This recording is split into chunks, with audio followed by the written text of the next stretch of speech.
Livro terceiro das Confissões de Santo Agostinho. Os estudos. Amores impuros. Vim para Cartago. De todos os lados fervia a sertã de criminosos amores.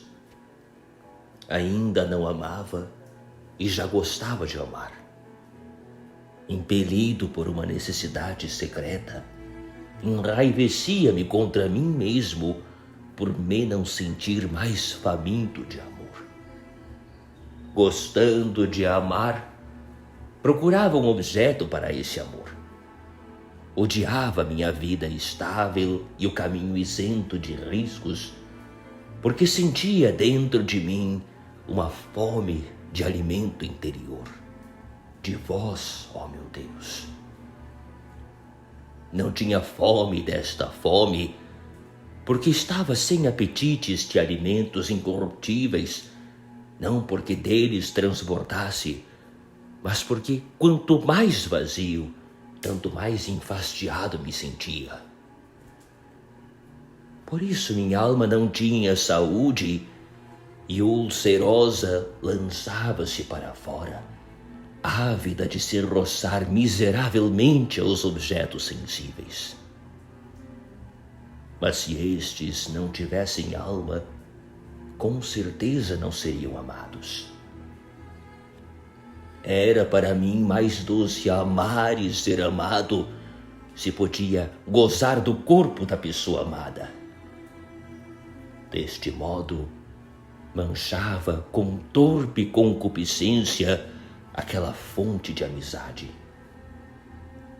Embaciava sua pureza com o fumo infernal da luxúria. Não obstante ser feio e impuro, desejava na minha excessiva vaidade mostrar-me afável e delicado. Precipitei-me finalmente no amor em que anelava ser enredado. Oh, meu Deus, misericórdia minha! Quanto fel derramou vossa bondade nestas delícias! Fui amado, cheguei ocultamente aos laços do gozo. Mas ainda que alegre, enredava-me nos laços das tribulações para ser flagelado pelas férreas e esbraseantes varas do ciúme, das suspeitas, dos temores, dos ódios e das contendas. Do prazer dramático,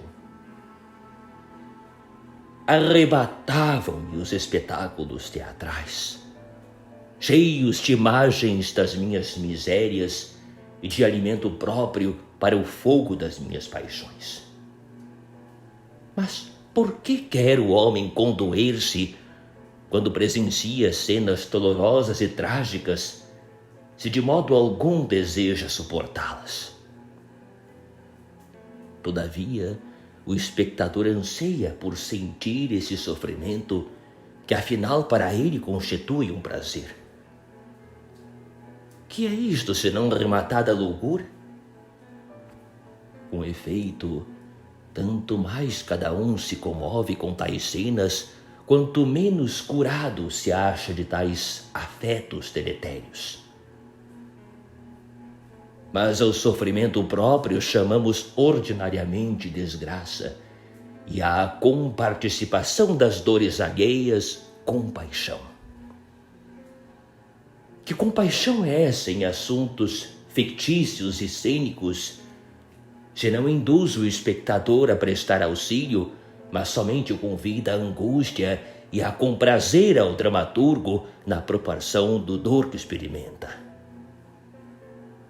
Se aquelas tragédias humanas antigas ou fingidas se representam de modo a não excitarem a compaixão, retira-se o espectador enfastiado e criticando. Pelo contrário, se comove, permanece atento e chora de satisfação. Amamos, portanto, as lágrimas e as dores. Mas todo homem deseja o gozo. Ora, ainda que a ninguém apraza ser desgraçado, apraz-nos, contudo, o ser compadecidos. Não gostaremos nós dessas emoções dolorosas pelo único motivo de que a compaixão é companheira inseparável da dor? A amizade é a fonte destas simpatias.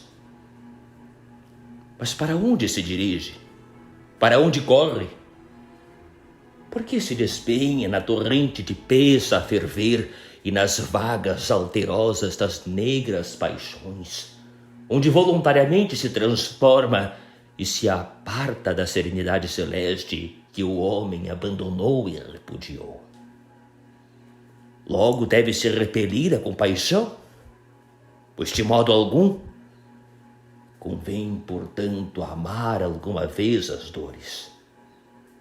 Mas acautela-te da impureza, ó minha alma, sob a proteção do meu Deus, do Deus dos nossos pais, digno de louvor e honra por todos os séculos. Foge da impureza. Agora nem por isso me fecho à compaixão.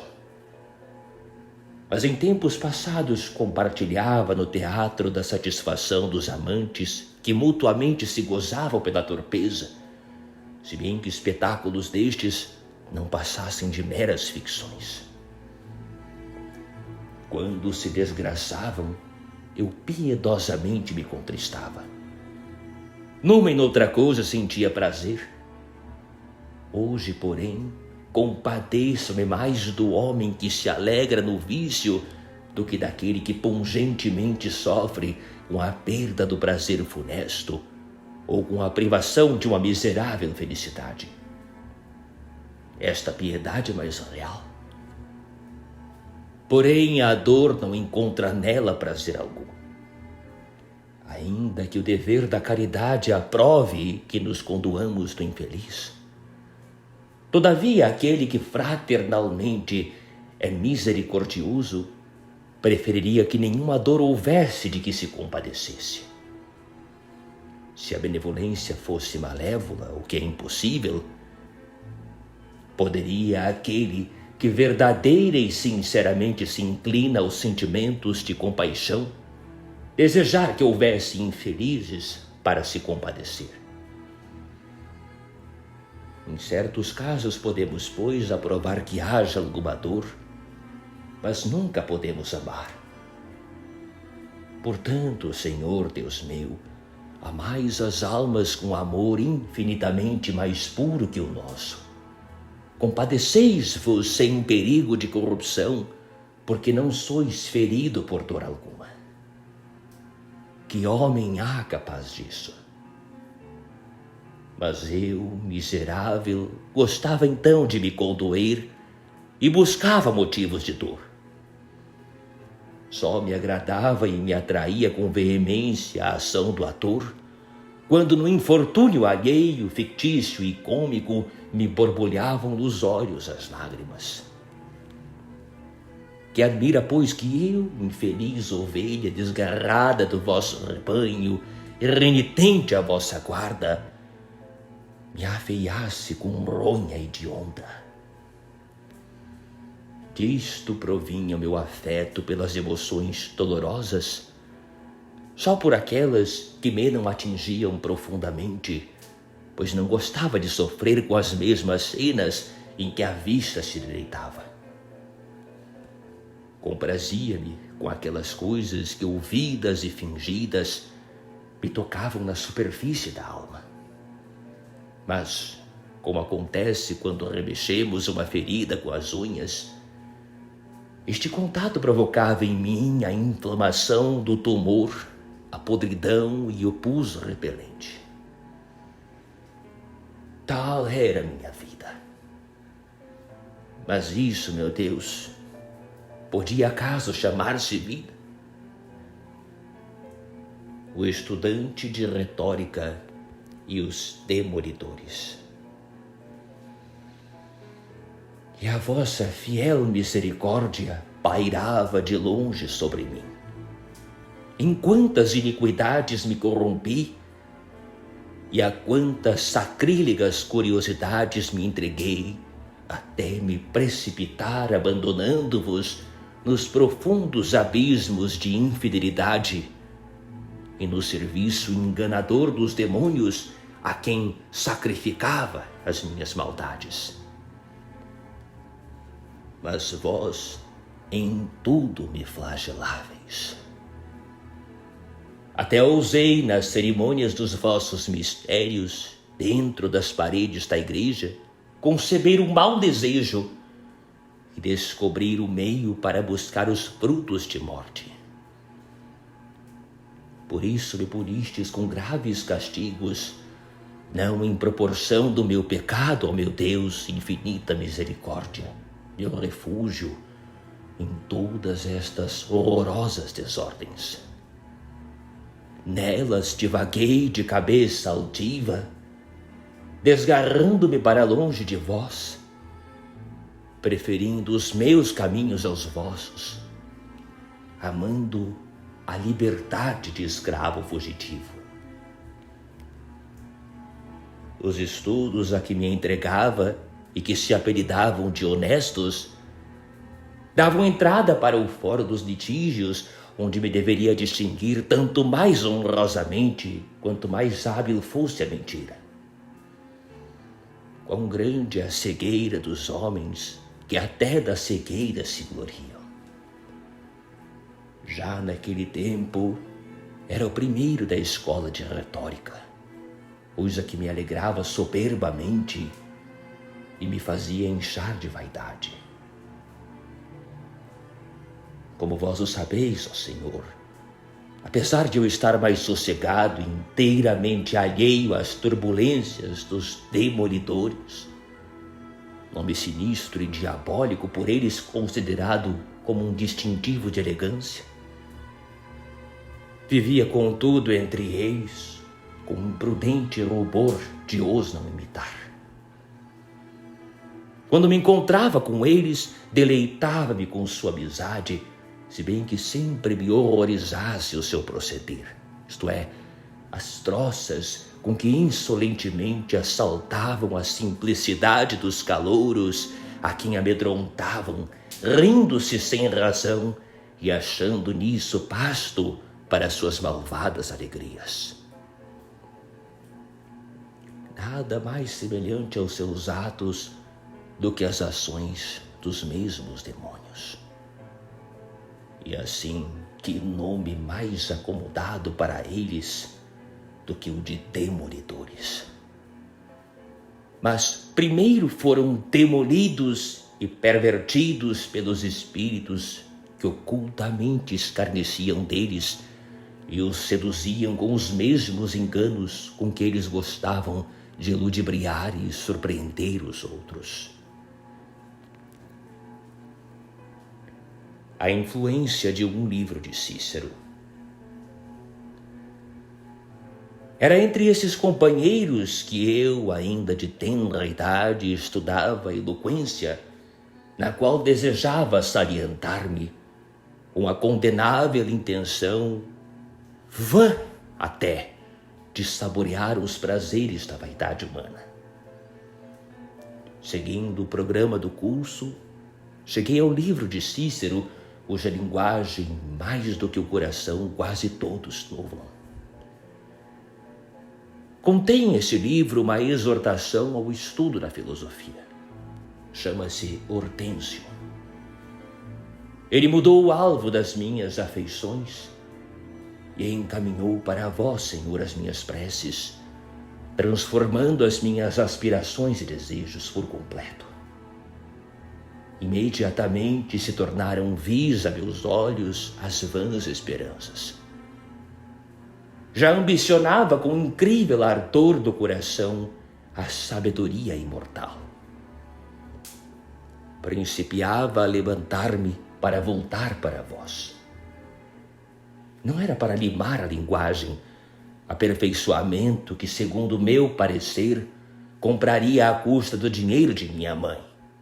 Não era para limar a linguagem, repito, que utilizava aquele livro, contando eu 19 anos de idade e havendo já decorrido 2 após a morte de meu pai.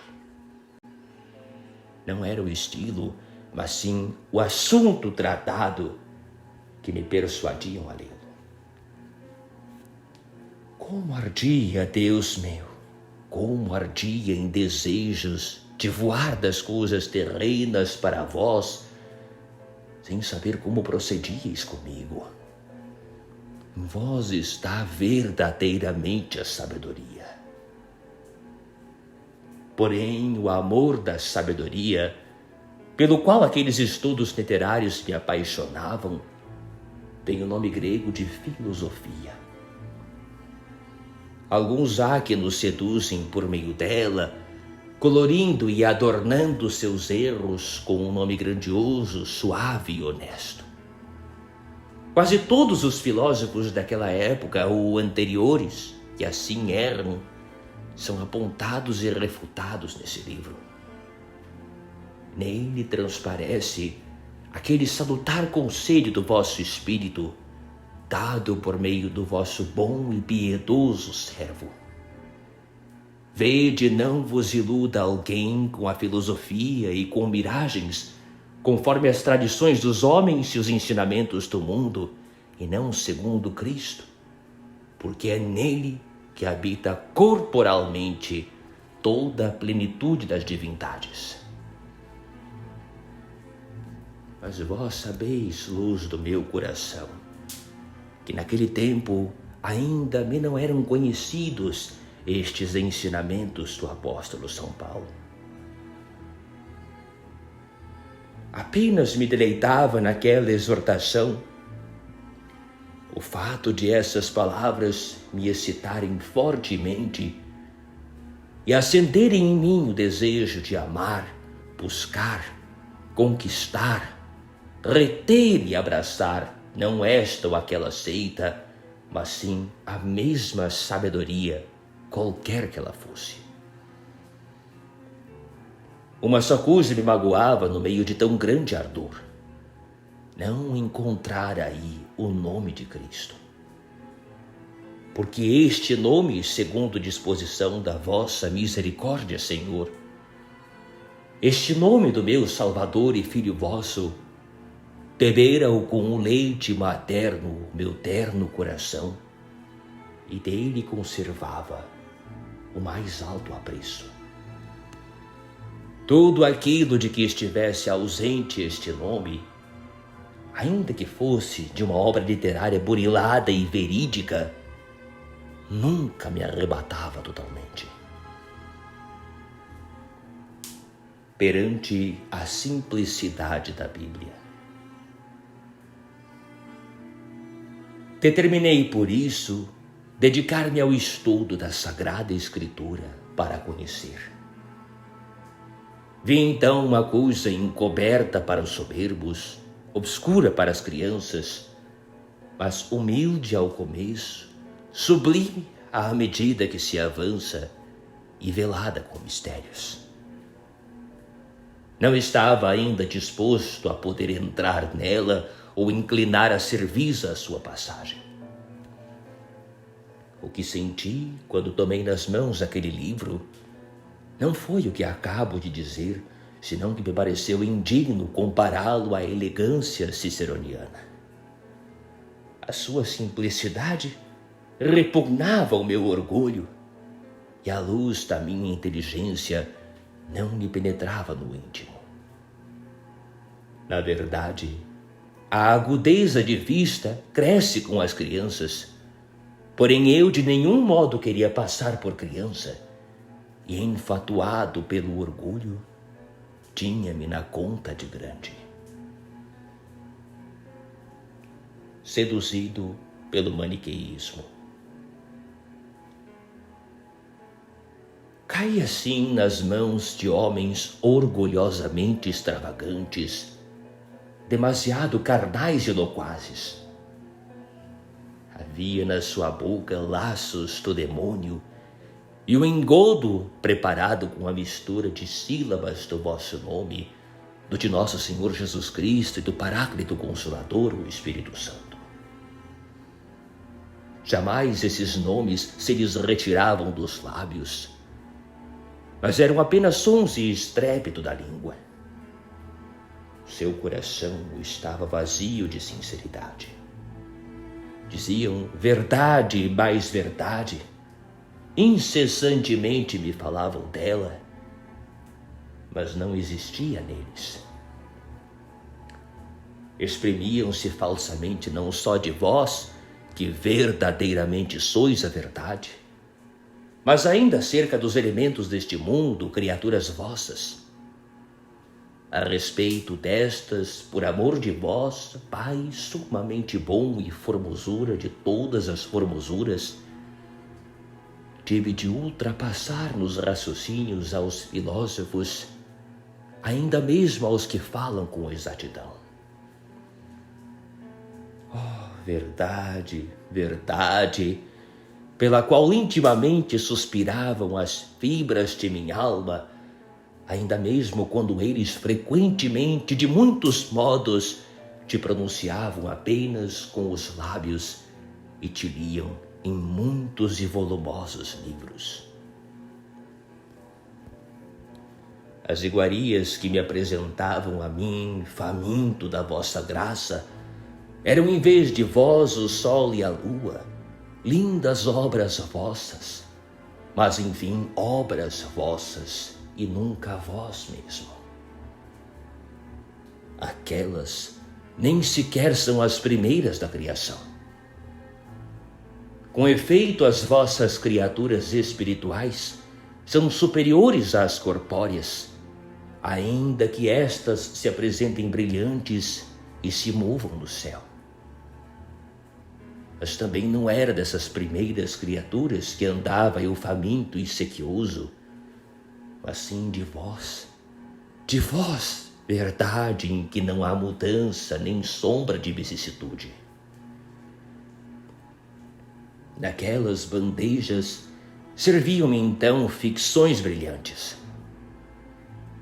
Já era mais acertado amar este sol, verdadeiro ao menos para os olhos, do que estimar estas falsidades que pelos olhos iludiam a inteligência. Contudo, porque julgava que éreis vós, alimentava-me com aqueles manjares, mas não avidamente, porque não vos saboreava na minha boca, tal qual sois. Nem estáveis naquelas ficções vãs que, longe de me nutrirem, mais me debilitavam. A comida em sonhos é muitíssimo semelhante à comida dos que estão acordados. Contudo, os que dormem não se alimentam porque dormem. Mas aquelas coisas de nenhum modo vos eram semelhantes, como vós me comunicastes depois, porque eram espectros corpóreos, falsos corpos. Mais verdadeiros do que eles são os corpos celestes ou terrestres que vemos realmente com os olhos carnais. Vemo-los como os veem os animais e as aves, e tem mais realidade do que ao imaginá-los. Do mesmo modo, essas imagens são mais reais do que as conjecturas que formulamos acerca de outros corpos mais grandiosos e infinitos, mas que de modo nenhum existem. Destas quimeras me alimentava eu então sem me saciar. Mas vós, meu amor, diante de quem desfaleço para me tornar forte, não sois estes corpos que vemos, mesmo que seja do céu. Não sois nada daqueles seres que aí não vemos, porque vós os ocultastes e não os considerais obras-primas das vossas mãos. Quão longe estáis, portanto, daquelas minhas quimeras, ficções de corpos que de nenhum modo existem. Mais certas que elas são as imagens dos corpos que existem, e mais certas ainda que estas mesmas imagens são os próprios corpos que vós não sois. mas também não sois a alma, que é a vida dos corpos. Esta vida dos corpos, melhor e mais real do que os corpos. Porém, sois a vida das almas, a vida das vidas, que vive em razão de si mesma e que não muda, ó vida da minha alma. Onde então estavas para mim e quão distante? Peregrinava longe de vós, excluído até das bolotas dos animais imundos com que eu os alimentava. Quanto melhores, na verdade, eram as fábulas dos gramáticos e poetas do que aqueles enganosos laços.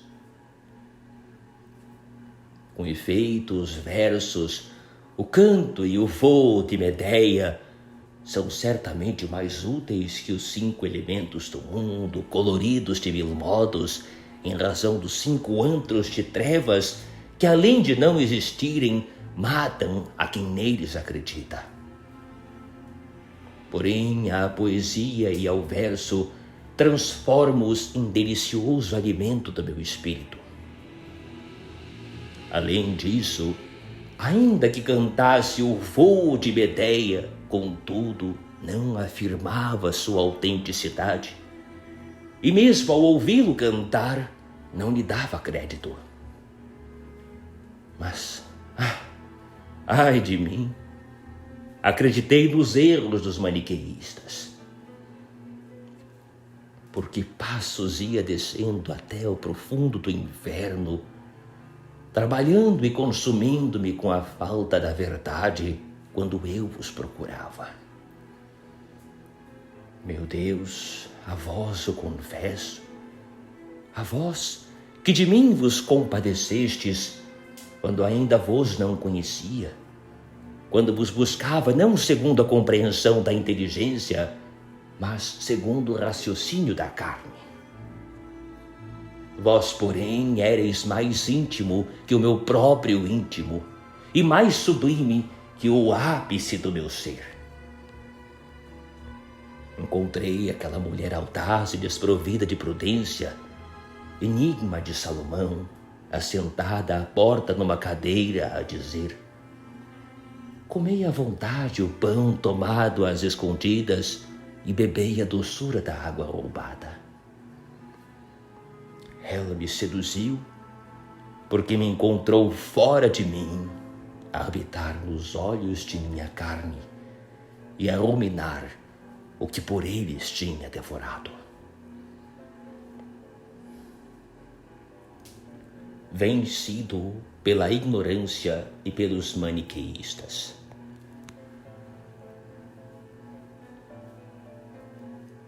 Com efeito, eu ignorava outra realidade cuja existência é indubitável. Era como que impelido por uma aguilhada a submeter-me à opinião de insensatos impostores quando me perguntavam a origem do mal, se Deus era ou não limitado por forma corpórea, se tinha cabelos e unhas, se deviam reputar justos os que possuíam simultaneamente muitas mulheres, os que assassinavam homens e sacrificavam animais. Perturbava-se minha ignorância com essas perguntas. Assim, afastava-me da verdade com a aparência de caminhar para ela, porque não sabia que o mal é apenas a privação do bem, privação cujo último termo é o nada. Como podia eu conhecê-lo se meus olhos só atingiam o corpo e meu espírito não via mais do que fantasmas? Ignorava que Deus é espírito e não tem membros dotados de comprimento e de largura, nem a matéria, porque a matéria é menor na sua parte do que no seu todo. Ainda que a matéria fosse infinita, seria menor em alguma das suas partes, limitada por um certo espaço, do que na sua infinitude. Nem se concentra toda inteira em qualquer parte como o Espírito, como Deus. desconhecia inteiramente que princípio havia em nós, segundo o qual na Sagrada Escritura se diz que fomos feitos à imagem de Deus. Ignorava a verdadeira justiça interior, que não julga pelo costume, mas pela lei retíssima de Deus Onipotente. Segundo ela, formam-se os costumes das nações e dos tempos, consoante as nações e os tempos, permanecendo ela sempre a mesma em toda parte, sem se distinguir na essência ou nas modalidades em qualquer lugar. A face desta lei foram justos Abraão, Isaac, Jacó, Moisés, Davi e todos os que Deus louvou por sua própria boca. A estes tiveram-nos na conta de loucos os ignorantes que julgam conforme a sabedoria humana e avaliam todos os costumes do gênero humano pela medida dos seus. Tal qual um nécio que, desconhecendo na armadura o que é apto a cada parte do corpo, quisesse cobrir a cabeça com uma couraça e guarnecer os pés com um capacete, e se queixasse de que se não adaptavam convenientemente. Ou, declarada feriado, alguém se irritasse por lhe não ser concedido expor mercadorias à venda sob pretexto de que lhe fora permitido de manhã. Ou como se na mesma casa alguém visse um escravo manusear qualquer coisa que não é permitido tocar ao copeiro, ou fazer atrás de uma estrebaria qualquer serviço proibido à mesa, e se indignasse de que, sendo uma só habitação, uma só família, não tenham todos as mesmas atribuições em toda parte. Tais são os que se irritam por terem ouvido dizer que noutros tempos se permitia aos justos o que agora lhes é vedado, e que Deus, por razões momentâneas, preceituou aos primeiros uma coisa e aos vindouros outra, estando uns e outros sujeitos à mesma injustiça. Como se não vissem que no mesmo homem, no mesmo dia e na mesma casa, tal coisa convém a este membro, tal outra àquele. O que há pouco era permitido, já o não é agora. Certas coisas que antes eram lícitas e até prescritas, agora são justamente proibidas e castigadas. Porventura a justiça é desigual e imutável? Não. Os tempos a que ela preside é que não correm a par, pois são tempos. E os homens, cuja vida sobre a terra é breve, não sabem harmonizar pelo raciocínio as razões dos tempos passados e dos outros povos, porque delas não tiveram conhecimento direto. Mas podem verificar facilmente pela experiência própria, no mesmo corpo, no mesmo dia e na mesma casa, o que convém a tal membro, a tais circunstâncias, a tal lugar ou a tais pessoas. No primeiro caso escandalizam-se, mas no segundo já se conformam. Estas coisas desconhecias eu então e não refletia. De todos os lados feriam os meus olhos sem que as visse. Declamava versos e também não me era lícito colocar um pé onde me aprouvesse, mas sim conforme as exigências do metro. E ainda num só verso não podia meter o mesmo pé em todas as partes. A própria arte da prosódia, segundo a qual recitava, não constava de uma coisa aqui e outra ali. Pelo contrário, constituía um conjunto de regras.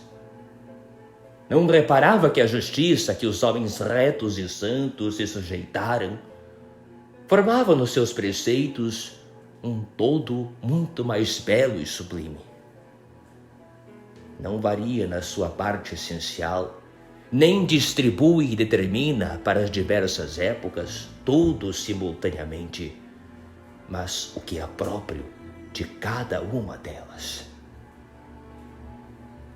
Na minha cegueira, censurava os piedosos patriarcas que não só usavam do presente conforme aos preceitos e inspirações de Deus, mas também prefiguravam o futuro segundo o que Deus lhes revelava. A moral e os costumes.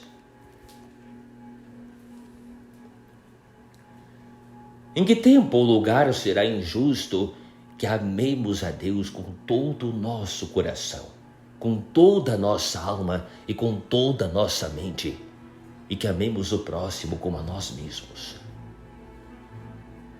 Por isso as devassidões contrárias à natureza sempre em toda parte se devem detestar e punir, como foram os pecados de Sodoma.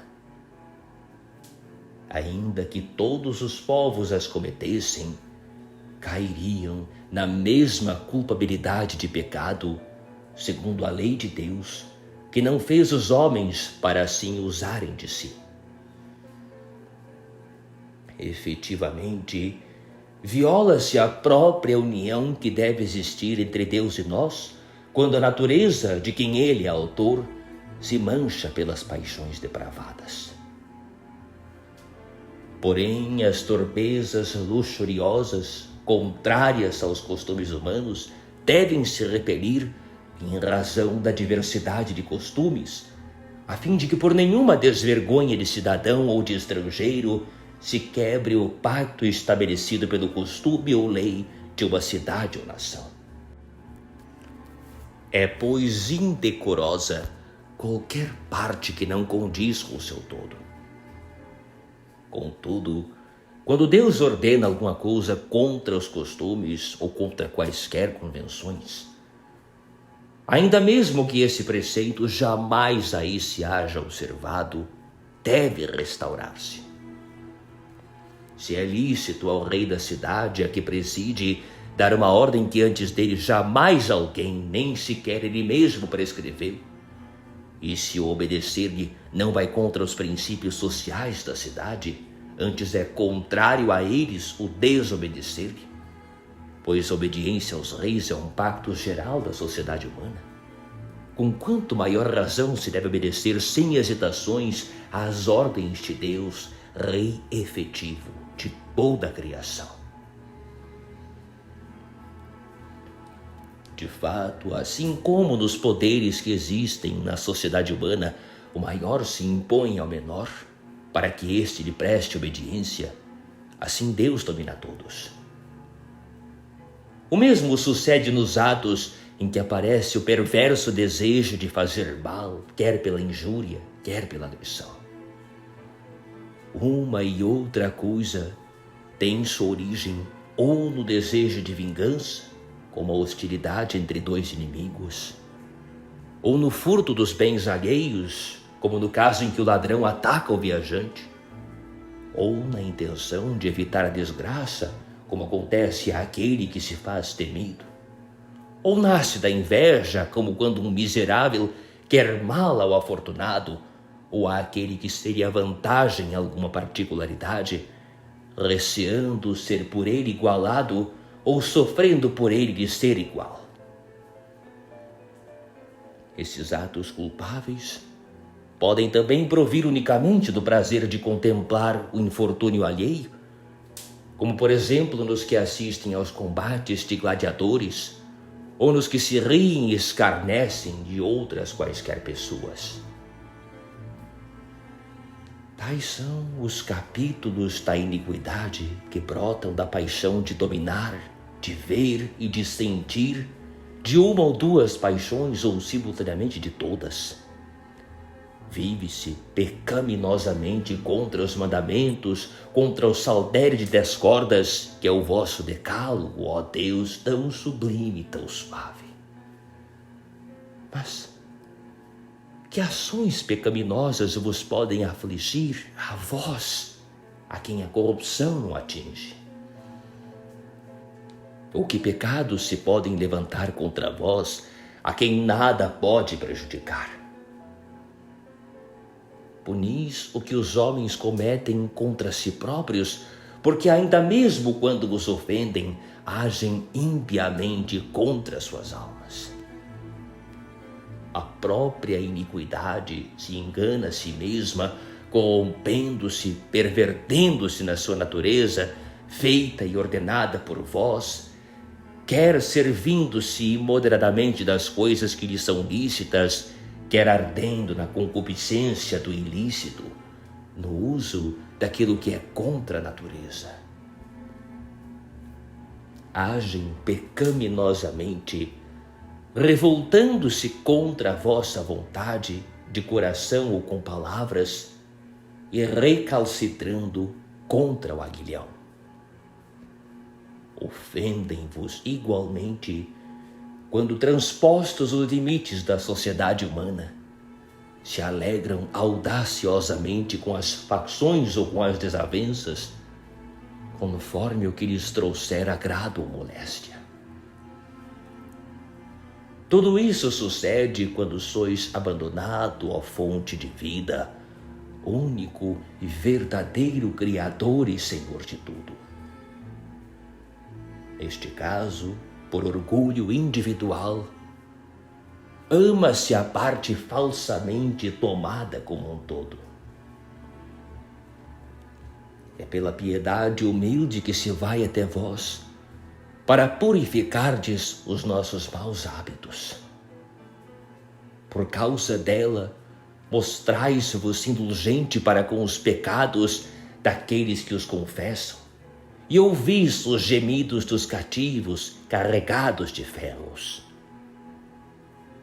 Desse modo, soltais-nos dos grilhões por nós mesmos preparados, contanto que jamais ergamos contra vós os chifres de uma falsa liberdade, cobiçosos de possuir mais haveres, com risco de tudo perdermos prejudicialmente, se amarmos mais o nosso egoísmo do que a vós, soberano bem. As imperfeições. Mas, a par de tantos delitos, crimes e iniquidades, há também as imperfeições dos que vão progredindo, censurados pelos que julgam retamente segundo as normas da perfeição e louvadas pela esperança de proveito que anunciam, assim como a verdura é indício prometedor de uma seara. Há certos atos que se assemelhavam a delitos ou a maldades, e contudo não são pecados, porque nem vos ofendem a vós, Senhor nosso, nem ao convívio social. Por exemplo, quando se procura alcançar alguma coisa útil à vida e aos tempos, não se sabendo se é por desejo desregrado de possuir, ou quando uma autoridade legalmente estabelecida castiga pelo desejo de corrigir, duvidando-se se o pratica pelo prazer de fazer mal. Desse modo, muitas ações que aos homens parecem reprováveis são, pelo vosso testemunho, aprovadas. Pelo contrário, há muitas ações que os homens louvam e que o vosso testemunho condena, porque a aparência do ato e a disposição do que o pratica, bem como as circunstâncias ocultas do tempo, não se correspondem plenamente. Mas quando subitamente ordenais alguma coisa imprevista e extraordinária, posto que alguma vez a tenhais proibido, e ocultais temporariamente a razão desse preceito, quem duvida que a devamos cumprir, embora seja contra as convenções sociais de alguns indivíduos? Só é justa a sociedade que vos obedece. Felizes aqueles que sabem o que vós lhes preceituastes. Tudo que os vossos servos praticam se dirige ou a executar o que presentemente é preciso, ou a significar o futuro. Extravagâncias heréticas. Porque desconhecia essas verdades, ria-me dos vossos santos e profetas. Que fazia eu quando me ria deles, se não dar motivo a que vos risseis de mim? Pouco a pouco, insensivelmente, cheguei à extravagância de crer que um figo ao ser colhido chorava, juntamente com a mãe, a figueira, lágrimas de leite. Mas se algum santo comesse o figo, criminosamente colhido, não por ele, mas por outrem, misturando nas suas entranhas, arrotando e gemendo entre orações, exalaria anjos e até partículas de Deus. Essas partículas do soberano e verdadeiro Deus ficavam presas no fruto, a não ser que fossem libertadas pelos dentes e estômago de um eleito. Pobre de mim! Julgava que aos frutos da terra se devia mais piedade do que aos homens para quem os solos produz. Pois se algum esfomeado que não fosse maniqueísta me pedisse de comer, o dar-me umas migalhas quase me parecia merecer a pena capital. O sonho de Mônica. Mas vós, lá do alto, estendestes a mão e arrancastes minha alma dessa voragem tenebrosa, enquanto minha mãe, vossa fiel serva, junto de vós chorava por mim, mais do que as outras mães choram sobre os cadáveres dos filhos. É que ela, com o espírito de fé com que adotastes, via a morte de minha alma. Vós, Senhor, escutastes seus rogos, vós a ouvistes. Não desprezastes as lágrimas que, brotando-lhe dos olhos, regavam a terra por toda a parte em que orava. Sim, vós a ouvistes. Com efeito, de onde podia vir aquele sonho com que de tal modo a consolastes que condescendeu em viver comigo e assentar-se em casa à mesma mesa? Durante um certo tempo recusou minha morada, porque aborrecia e detestava as blasfêmias do meu hino. Nesse sonho viu-se de pé sobre uma régua de madeira. Um jovem airoso e alegre veio ao seu encontro a sorrir-lhe, enquanto ela se conservava triste e amargurada. Perguntando-lhe ele as causas do acabrunhamento e das lágrimas cotidianas, não para saber, mas para instruir como é costume, e respondendo-lhe ela que chorava a minha perdição, mandou-a sossegar, aconselhando-a a que atendesse e visse que onde ela se encontrava, lá estaria eu também. Apenas olhou, viu-me junto de si, de pé na mesma régua. De onde poderia vir tudo isto se os vossos ouvidos se não inclinassem sobre o seu coração? Oh, bondosa onipotência, que olhais para cada um de nós, como se de um só cuidasseis, velando por todos, como por cada um. Como explicar o fato seguinte? Narrando-me esta visão, esforcei-me por interpretá-la, de modo que ela não desesperasse de vir a ser o que eu era, isto é, maniqueísta. Declarou-me imediatamente, sem a mínima hesitação: não me foi dito onde ele está, aí estarás tu, mas sim, onde tu estás, aí estará ele também. Senhor, quanto me posso lembrar, confesso-vos o que muitas vezes tenho dito. Mais do que o próprio sonho, abalou-me então aquela vossa resposta dada por intermédio da solicitude de minha mãe.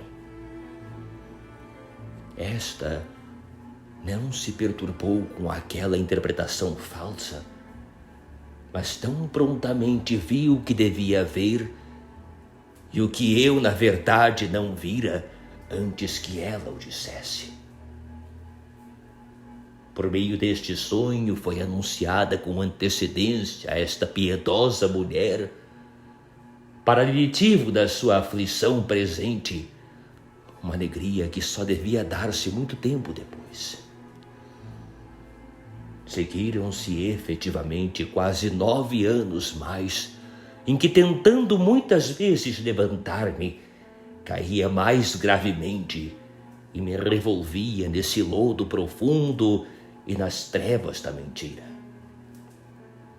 Entretanto, aquela viúva casta, piedosa, sóbria, como vós a quereis, já certamente mais alegre pela esperança, mas não menos remissa em prantos e gemidos, não se cansava de vos fazer queixa de mim durante as horas em que orava.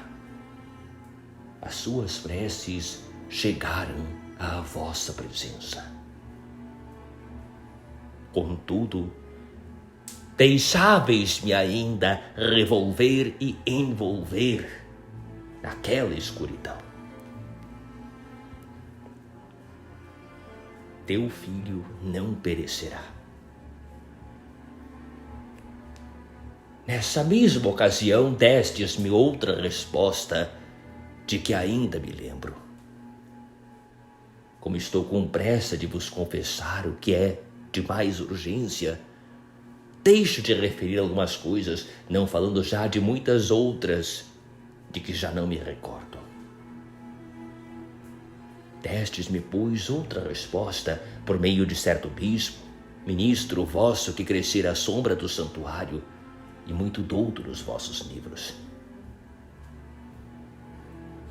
Pedira-lhe minha mãe se dignasse falar comigo, refutar-me os erros, afastar-me do mal, ensinar-me o bem. Costumava fazer isto mesmo com todos os que achava dispostos. Recusou-se, porém, sem dúvida, por prudência, como depois vinha a perceber. Respondeu que eu era ainda indócil por me encontrar enfatuado com a novidade daquela heresia e por ter já embaraçado com certas fáceis objeções a muitos ignorantes, como ela lhe acabava de dizer. E acrescentou: deixe-o ficar onde está. Limite-se a rezar por ele a Deus. Pela leitura, ele mesmo reconhecerá o erro e quão grande é a sua impiedade. Ao mesmo tempo, contou que também ele, em criança, tinha sido entregue aos maniqueístas pela mãe, seduzida pelo erro, que não só lera, mas copiara também quase todos os seus livros. E sem qualquer controvérsia, e sem que ninguém procurasse convencê-lo, chegara à conclusão de que tinha de abandonar aquela seita e que por isso a deixara. Depois de assim falar, não querendo ela sossegar e instando com mais súplicas e mais copiosas lágrimas, para que me visse e discutisse comigo, disse-lhe o bispo já um pouco enfadado: vá em paz e continua a viver assim, porque é impossível que pereça o filho de tantas lágrimas. Muitas vezes recordava ela mais tarde, nas suas conversas comigo, que recebera aquelas palavras como vindas do céu.